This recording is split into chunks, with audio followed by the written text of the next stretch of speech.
Huwag kang magmamahal ng pangit. Hindi porkit pangit, hindi ka na kayang ipagpalit. Paano kita hindi ipagpapalit? Ahit ka ng ahit, tapos meron ka palang lawit. Huwag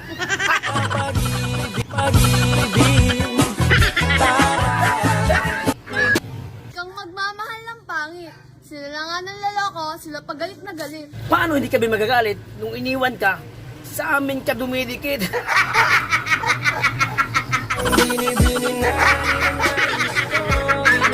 Huwag kang magmamahal ng pangit. Kasi kahit pangit, malaloko. Kung magpapaloko ka, dun na sa gwapo. Oo, mas pipiliin mo yung gwapo. Pero pag naloko ka, huwag kang magsusumbong doon kay Rapi Tulfo.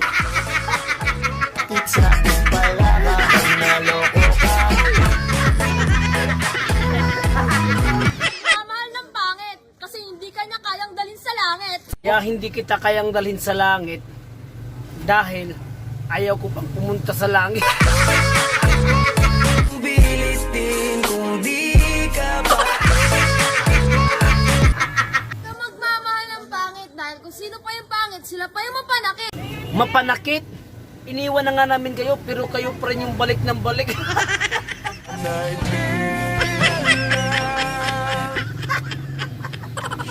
Pangit man sila sa iyong paningin, huwag kang mag-alala, hindi sila nagsisinungaling. Oo, pangit man kami sa inyong paningin pero nakakabuntis din.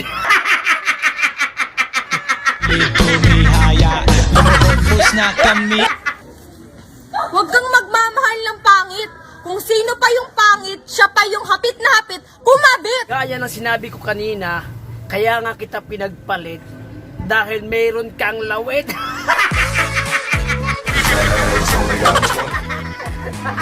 Huwag kang magmamahal ng pangit. Sila na nga yung pangit, sila pa yung sasaktan ka ng paulit-ulit. Pasensya na kung nasaktan kita ng paulit-ulit. Paano naman kasi, tumatay pa ako panayang yung kalabit.